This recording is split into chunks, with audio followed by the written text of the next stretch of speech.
Everybody, it's Omar. It is Saturday, April 7th, 2018, 7:34 a.m. And I want to make a video just talking about like technical analysis, reviewing the watch list from yesterday, from April 6th. I didn't make any trades. I was really busy at work, and I peeked in when I got a chance, to see what was moving, what was things doing. But I didn't make any trades. It'd just be like a good like technical analysis, sort of video. Just kind of look at plays and just look at good entries and exits. So, what I always try to do is before I leave for work in the morning, I'm always looking at stocks. It's kind of like my morning ritual while I'm eating breakfast. And I noticed MU was gapping pre-market, and this was the screenshot that I took pre-market, and I said MU here is a great chart. Look at a key dip buy, or even better, shorting scenario. The ticker is currently red on the day with lots of overhead resistance. So you can short into a key resistance area if it breaks and go long, risking that level. Go long, risking that level. Lots of range, right? MU always trades usually with lots of range, right? So this is exactly what I told everyone.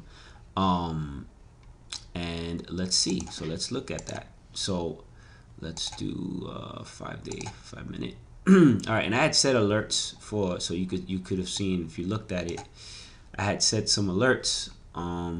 Here, the first alert I set was at the low of day, which was 46.90, and you can see my screenshot.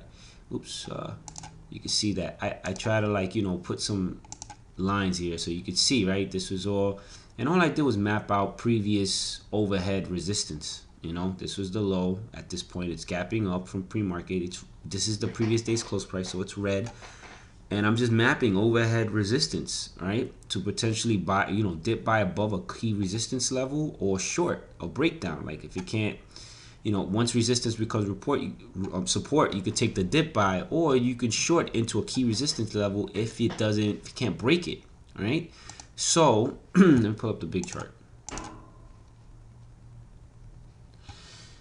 So this is where I had the low, right? And I had alerts set here, here, and here. So look what happens. The stock, right? Let's just zoom in a little more, right? The stock starts gapping up, and sure enough, when the market opens, it breaks above that key resistance level of 48.52, which was here. This is where I got the 48.52 from.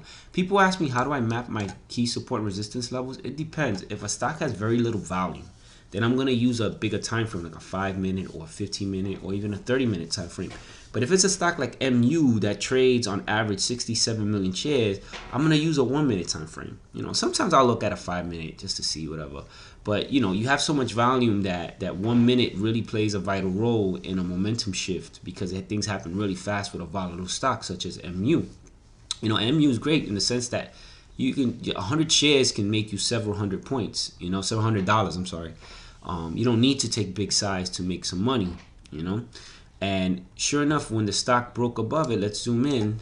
In this candle, you see it breaks above it, and here it tests it. So it opens at 48.55. It hit a low of 48.54, and then it just ripped up and closed at 48.75, and it kept going.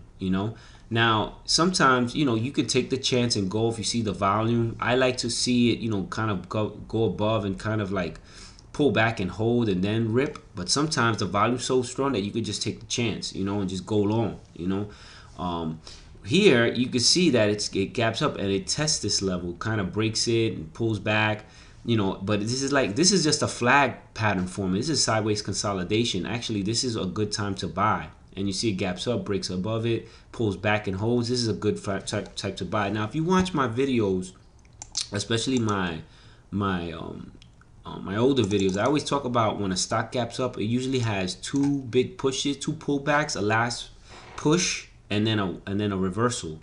So this would be considered the first push, right? The first flag. Gaps up again, pulls back. That's the second flag. Now, in each pullback, you can go in on. So this pullback, you could have potentially took an entry. This pullback, you could have potentially pulled an entry, especially once it broke above 49.56.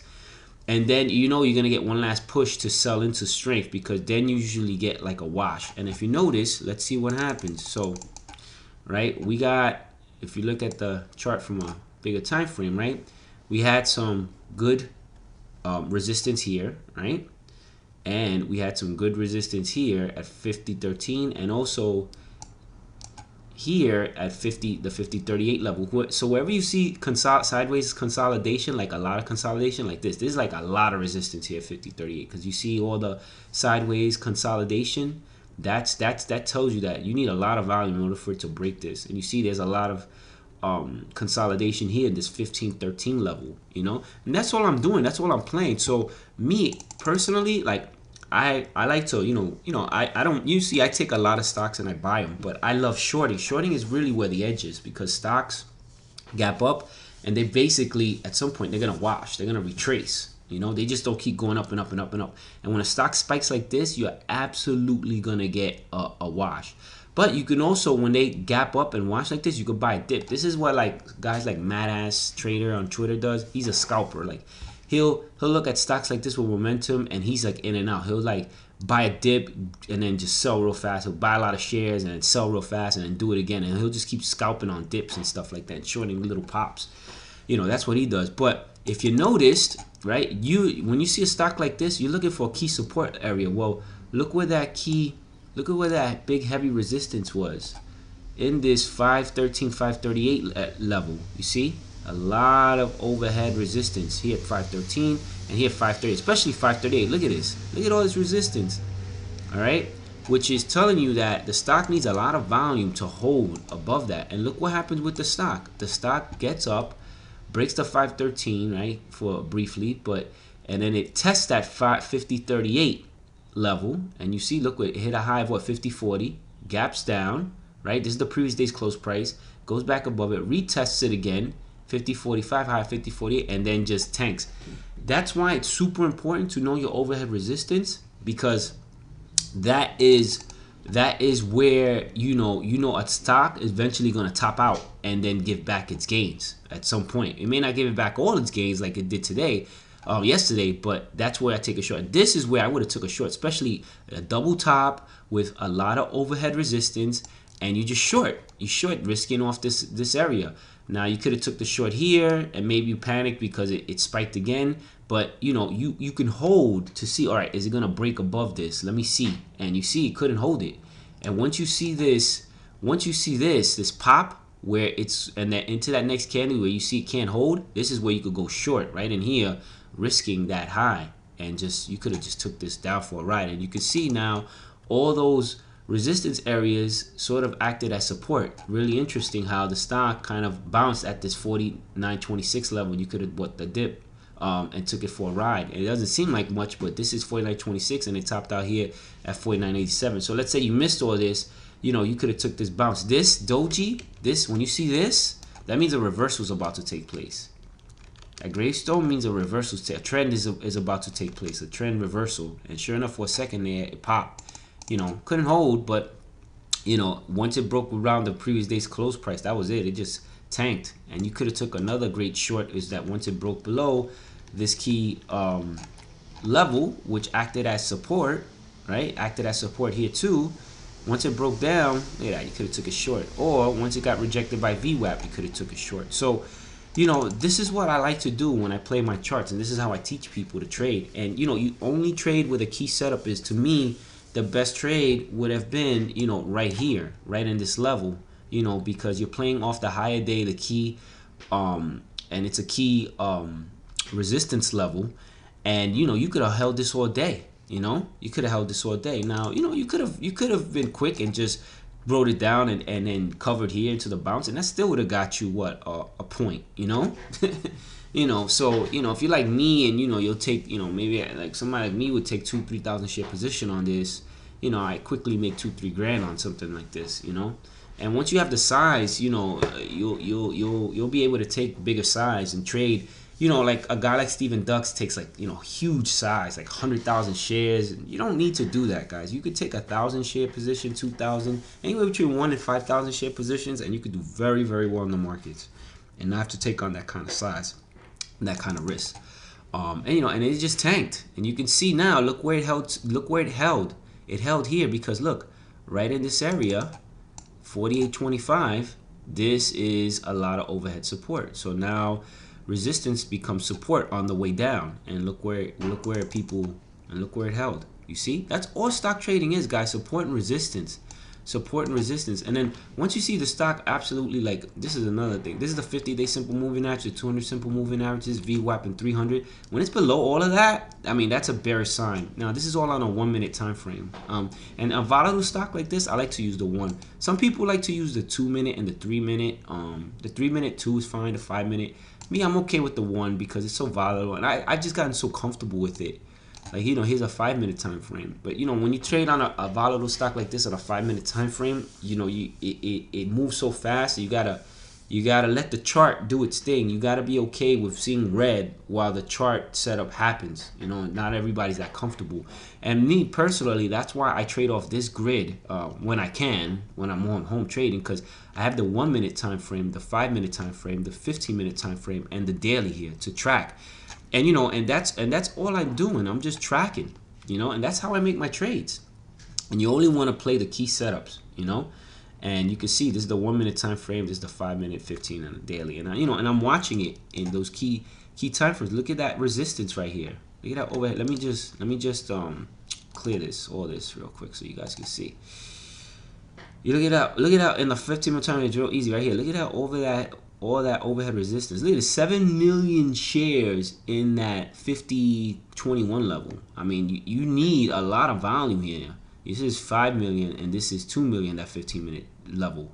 You need a lot of volume for it to break above and hold above this. That's why, you know, it was a good area to go short, you know. So I hope that makes sense. Now Monday, you know, I'll make another video building my watch list. Maybe today or tomorrow, I'm not sure. But, you know, we'll look at MU to see what it's gonna do. I mean, on a daily higher level trend, this is all sort of bearish. You can see that on the 5 minute time frame, it's below the 300 and 200 and simple moving average.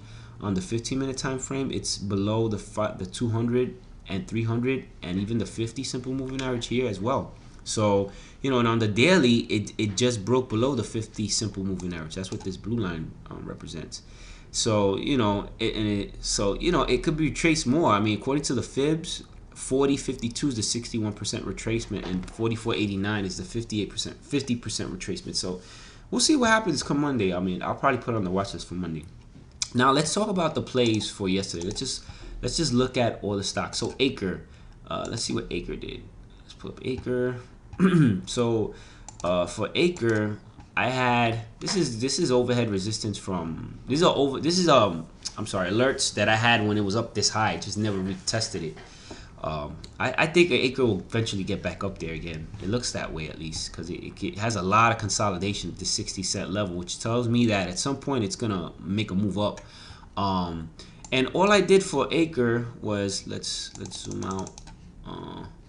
I had the higher day, which was Thursday. I was looking to see if it broke above it and hold to take it long, or buy the dip at 60 cents. Those were the two levels that I put on the watch list video.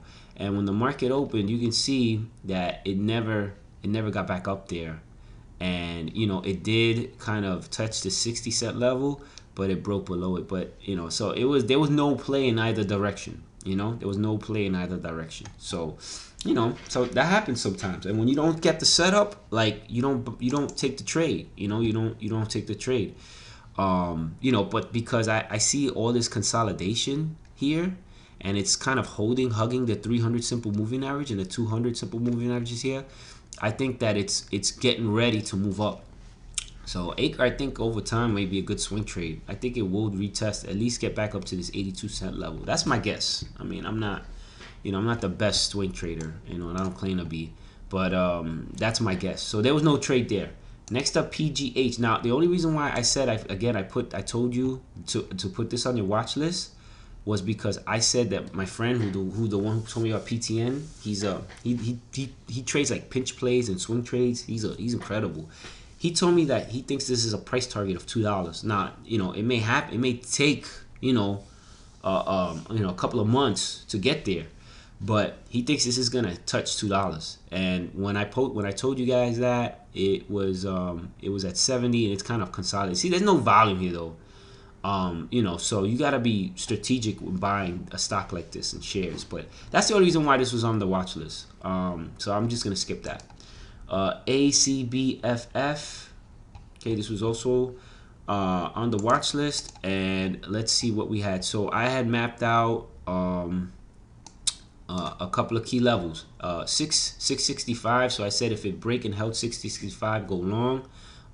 It didn't get it didn't break it. Pre-market it did for a second, it hit 670, and then the market, you know, pre-market yesterday, you know, it started tanking, and you know, it just literally faded all day. And then I had a potential dip buy. I had posted a potential dip buy at 625 and at 615. So the reason why is because, you know, I'm looking at a bigger time frame, right? I just zoom out and here, look, see, there's good support here at 625, and then there's good support here at 615. So, you know, you look at a bigger time frame.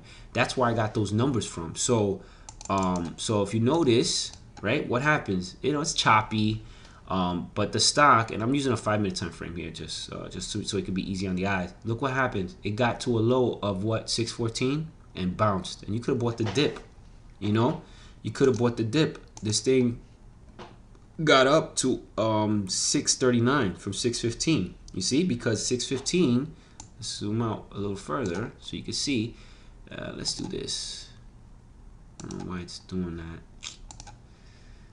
That's the only thing I don't like about Thinkorswim charting.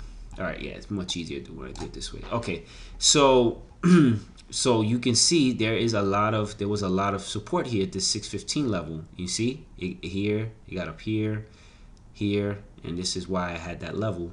And you know, it had a lot of support there, and that's why I run. So you could have bought it there. It's not sexy, but it's effective. You could have made some money, and there was, you know, there's enough volume where you would have got executed. And this may continue up. It may do a gap fill reversal, which there's a gap to fill up here at 656. So it may run come Monday. We'll see. But that's all I'm doing, guys, is trading support and resistance.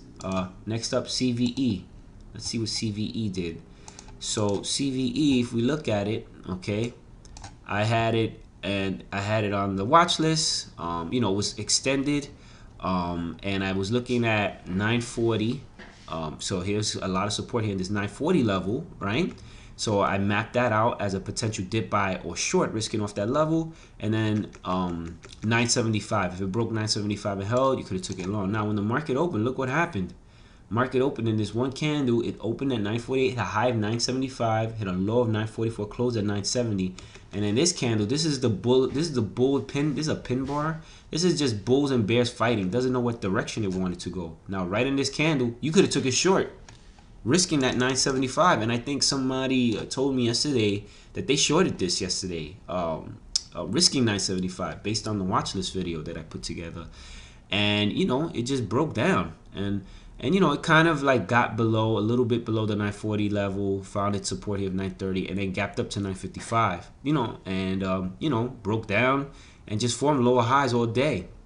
And I told you, if it couldn't hold 940, you could took it short. And sure enough, towards the end of the day, about 220, this thing gapped down to about 925. And then, you know, people covered. Now, this stock, if you want to do it just to test it out, this is a stock that has gone from 7 to 9, you know, slowly, not a fast gap, but these last couple of days, it finished red. So what you can do is do that strategy. Watch my video, first day after red day strategy. So what you can do is to test, is to see if the strategy works, is Monday. We'll put this on the watch list Monday, and come Monday, let's do Monday. What you want to do is you want to map out your overhead resistance. So, you know, I'm a mess. Like somewhere like in this level, like 940, I would put some overhead, I would put like a line of 940, and then maybe 950, and then some. There's a lot of consolidation in this 957 level to see if it spikes in one of those levels, and you short, risking off that level, thinking that it's showing more weakness, and it would come down to probably test this $9 level, because there's a lot of consolidation here in this $9, $8.90 level, you know. And that's what I like to do. I like to short into resistance after the first red day. you know, because it's had this consolidation here, broke below it. So now it's starting to show some weakness, you know. It couldn't get back above that clear support level. Now it's acting as resistance. So that's telling me that there may be a trend reversal. This may be ready to give back some of its gains. Not that eventually it may not continue to rip. It's just that come Monday, this may continue to break down. And, you know, you may see it test this $9 890 level, you know. All right. So I hope that makes sense. Next up is CHS. CHS, I even called this out. I told you in the video yesterday, right? And I'll use this chart, right? So I had said this was where, you know, it closed Thursday, and you know, it was on my watch list because again, people ask me. I have a whole video on how I build my watch list, but I look for stocks that generally hold their highs, you know. And what I said was that I trade this stock a lot because it always has a habit of, if you, this is the yearly time frame, is that it always tends to gap up and get to about this $10 range, $10.20 range, and then it always gives back its gains. So I said that if it held 990, go long, but remember to sell in this 10.20 level, because look, every time it gets to this 10.20 level, it always washes. Sure enough, guess what happened? Market opened, right? And I'll use a 1 minute time frame so you can see it even. Look what happens. Market opens, right? Market opens, breaks below the 990, gaps up above it, pulls back. So like right in here or here, you could have went long, risking that 990. And then, you know, the stock gaps up, you know, slowly gaps up. But look what happens once it got to that 1022 level. And the reason why I had 1022 mapped out is because when I go on the daily and I look at the stocks over 1020, here, this day, which was on January 22nd, it hit a high of 1022. So I mapped out a resistance line there. Also here, this day, the day after, it hit a high of 1019. On this day, it hit a high of 1043. So I was mapping out key overhead resistance based on a daily to short into, because my premise was that the stock was eventually going to touch one of these levels, and you can see, look how it literally bounced off held 1022 and then gapped down. That's all it is, guys. That's all stock trading is. So when you watch, I know you watch Tim Sykes, and I know he's like marketing Stephen Ducks. That's why I keep using him as an example. Because, you know, this is what he's doing, you know, for in a nutshell. He's shorting into resistance, and, you know, he takes a lot of short positions because, you know, stocks tend to get back their gains. And look what happened. Had you adopted my strategy, you could have shorted, risking that 10-1. Now, this move, things happened really fast. But once you saw this weakness pop, you could have shorted right in this candle, like right in here. You could have started your short position, risking that 1025 or 1022 level. And then took this bad boy down, you know? And look, you could have held this all day, you know? So what I would suggest is Monday, see what happens. I mean, it still finished green, but my guess is that Monday, because it always has this habit of once it gets to this level, it starts giving back the gains, that, you know, this stock could potentially get back down to $9 come Monday. So, you know, what you want to do is then map your key overhead, you know, resistance, which is, you know, these support levels here, to potentially see if it you know, if it can't hold these levels, then, you know, like here, there's a lot of consolidation. So this $10 level, if it spikes back to 10, it can't hold. You can take a short, risking 10, and I bet you this thing goes down to $9, just because you know, stocks have a history of repeating themselves. That's what I do, guys. That's all it is. Next up, CLDR. Now, I put this on my watch list because this stock was so beaten down. It was like it had this massive panic, and I had an alert set at 1450 because it was like 1450 was the high. What was it? Was it here? What was it? There was, I forget what I did. I forget. There was like the low at that point was 1450. I think that's why. You know, and then it just kind of broke down. So I have two alerts set, one at 1450 and one at 1406 to buy above it. The market opened, and, you know, it never even attempted to get back down there. It's just still tanking. But, you know, at some point, guys, this stock is going to find a support level, and it's going to start gapping up. Tiva did the same thing a year ago. I think it was Tiva. Tiva a year ago had a crazy, you see how it just massively panicked, got to $10, and then it just ripped all the way back up to 22. Well, see, keep that keep CLDR on your watch list, because this is why. Because the high here, well, I should actually have put 14. I'm trying to remember what it was that I saw 1450. But if it breaks above 1450, or even the high here of this candle 1438, you can set an alert. And then, because if it holds, then I think that's the beginning of the trend reversal, where it starts, filling the gap. At some point, it's going to start filling the gap. It's going to find a clear support bottom where you can hold, take a trade and hold. I don't know when that's going to be. We'd have to look at a larger time frame. Like, let me pull up the bigger chart.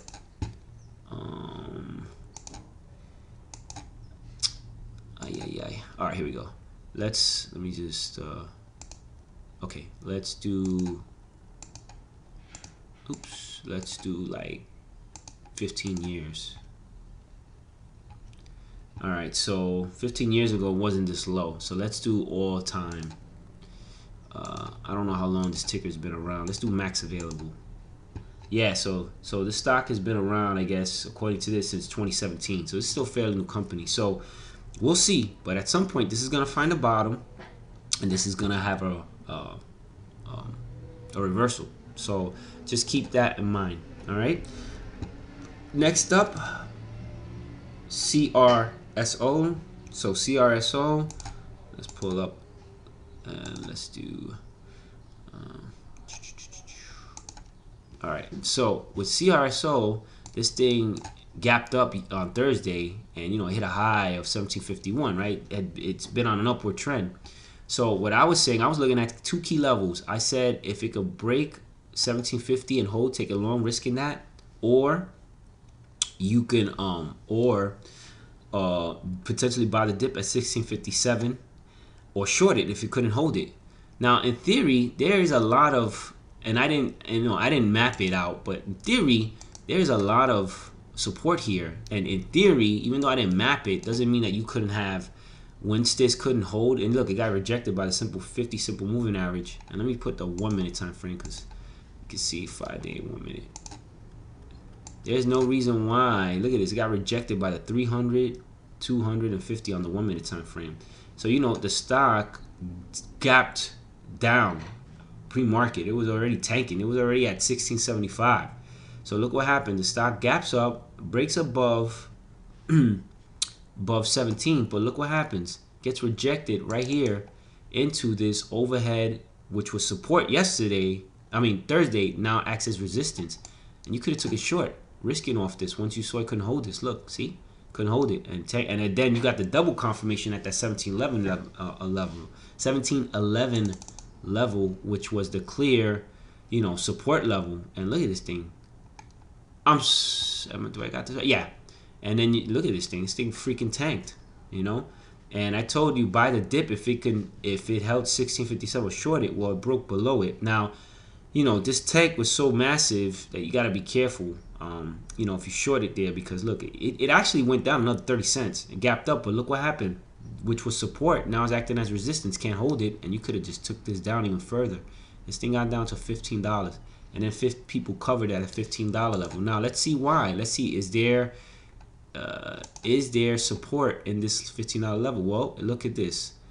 If we map our key levels here, look, right around 1592, you got a lot of support here, and that's why, look what happened.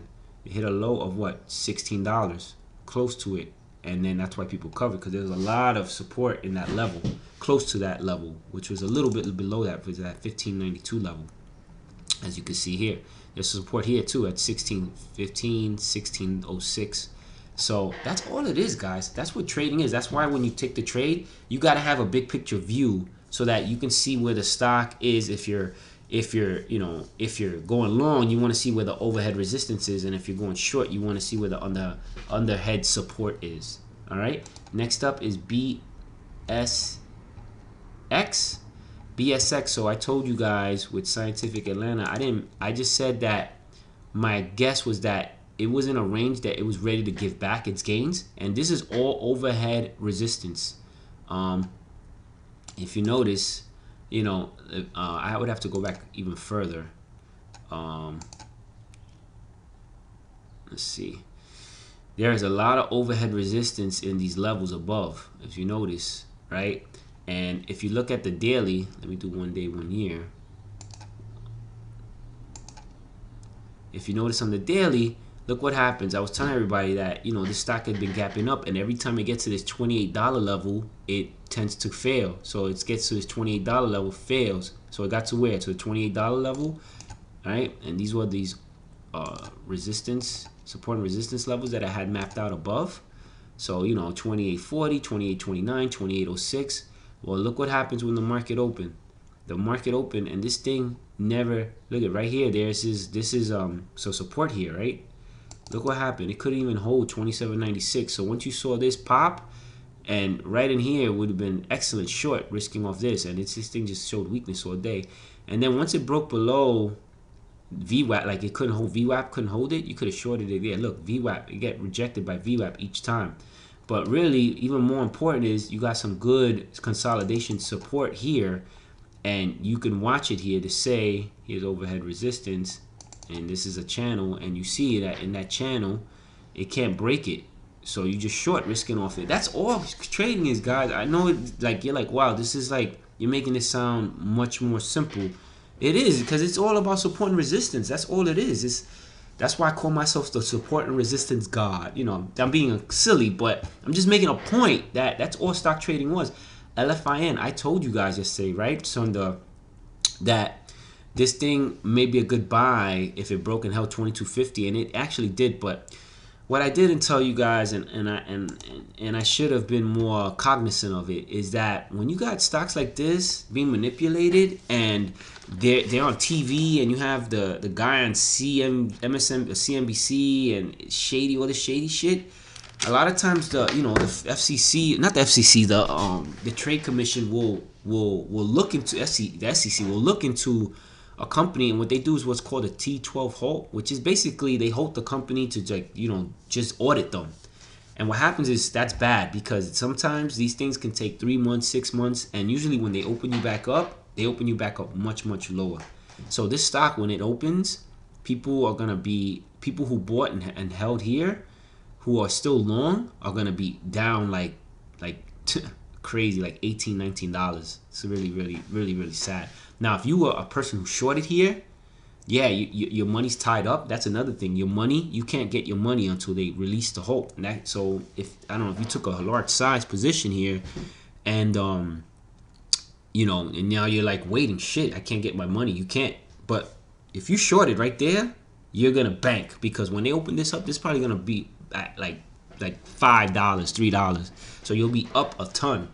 So for people who shorted, yeah, it sucks that their money's tied up, but they're salivating because they know when this gets unhalted, it's gonna be at a very low price. So yeah, these stocks, you gotta be careful, man. You gotta be in and out. And I told you that if it held 2250, take it long. And look, you see, like here I would have not bought because I would have not known. Here I would have not bought, but I would have been, sort of seeing, is it gonna hold this 2250 level? And right in here, when you start seeing it hold 2280 and it's opening, I would have went long right in here. It would have been safe. But a stock like this, like Mad Ass Trader, he takes a lot of shares. I don't know if I would take the type of size he would take in a stock like this. That's risky. He could have got halted in here. He's very lucky he didn't. All right, so that's enough about that. Next up, LMS. At GMS, I said the only reason why this stock was on my watch list was because, look at his gap up. I mean, it's up a lot, right, to $33. And I just liked it because you had a clear channel.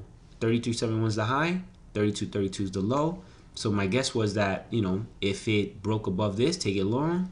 And if it couldn't hold 32.32, take it short. Now, this thing kind of faked everybody out where it kind of did break below it.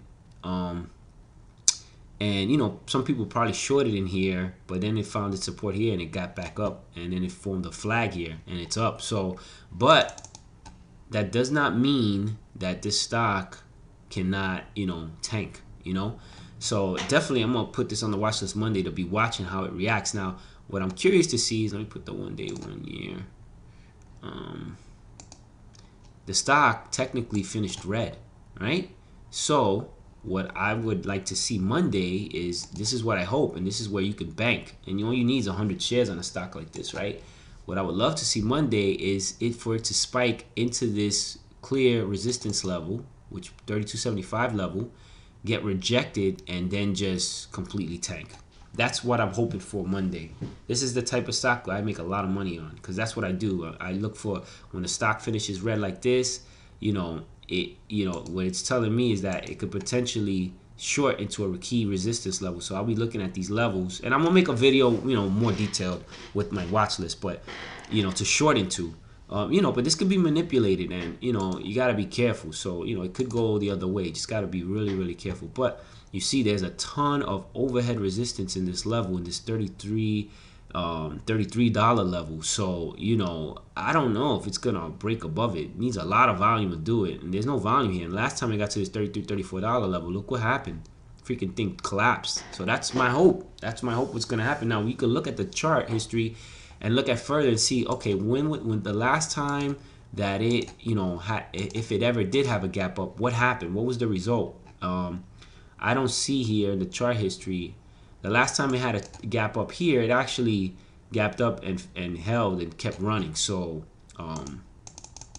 the one time that I see it here, it actually held. It could hold, but my thinking is, and I'm just basing the technicals. I'm not looking at the fundamentals, that it has so much overhead resistance, you need so much volume to break this, that I don't think it will. But this stock doesn't trade with a lot of volume, and it tends to move. So we'll see. We'll see what happens. It's not a ton of volume here, but it needs enough where it's gonna break it. But we'll see what happens. So that's that. Next up is CNQ. Last stock, CNQ. This is the last one for this video. So CNQ, right? This was Thursday. So I had these clear support resistance levels mapped, right?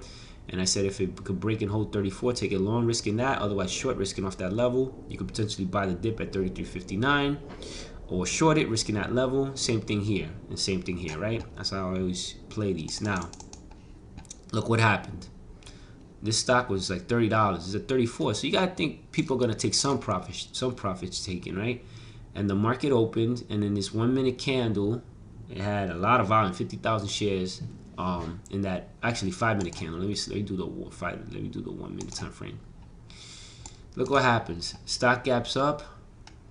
Let me zoom out a little bit so you can see. 34 is the high, right? Technically, I didn't map it, but here you can see there is some good support here and some overhead resistance, like right in here, right? And you can see, right, it's holding the line. Well, look what happens when the market opens. Stock gaps up, test that 34.94 level, gaps down, gaps up, and it double tops. That's showing you weakness. And right in here, you could have went short. And look at this. It actually bounces off this level, but it's below VWAP, the 200, the 350-day simple moving averages, and this just continued to tank. And what's interesting, guys, is look what happens each time. It bounces off those key levels, okay? It's not a ton of volume here, but it's bouncing off those key levels. And look, and then each area that was support is now acting as resistance, and this is where you could take it short. So you see, gaps down here. Look what happens. Bounces here, and then continues gapping down. And you can stay bullish because it's below these moving averages. So it's showing you a lot of weakness, and it's basically a head and shoulders pattern if you look at it from a high level overview. And that's all it is, guys. And look where it found its support down here at this 32.81 level, which if you zoom in here, there's a gap to fill right here. This is a little gap. Fill the gap. So that's all trading is, guys. That's all trading is. I know it sounds crazy. Look, and my watch list was very good because we had some great volatile stocks on here to trade with some very simple setups. All you need to do is focus on 1 or 2 plays and just look at those key setups and just be ready to attack. And that's all trading is, guys. That's all trading is, and this is the best way to trade. You don't want to be a scalper, like Warrior Trading, who's a fucking fraud and he's just robbing all his, it's just horrible. Techmark trades, I'm not a huge fan of his style either. I mean, I don't think it's horrible, but I feel like he pumps stocks and trades stocks that, you know, I don't agree with.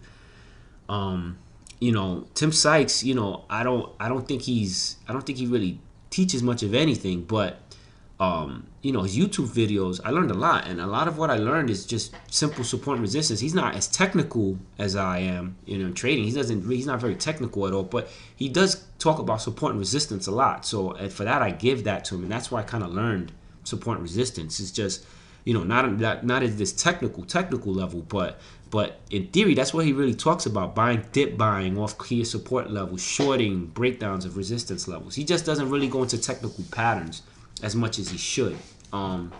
You know, that's why I think he kind of like does a disservice to people. And his YouTube and his DVDs are horrible, in my opinion. They're not very good at all. You know, he doesn't really go into this level of detail. But in theory, if you listen to what he's saying, if you cut through all the minutia, you know, there is some good value in some of the information he's sharing there.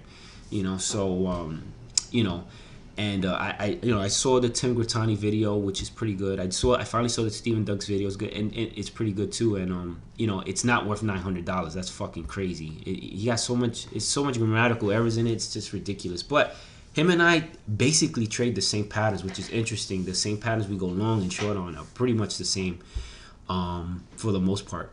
So yeah, so that's all I wanted to talk about today, guys. I'll post this now. I'll make another video building my watch list. So enjoy your weekend.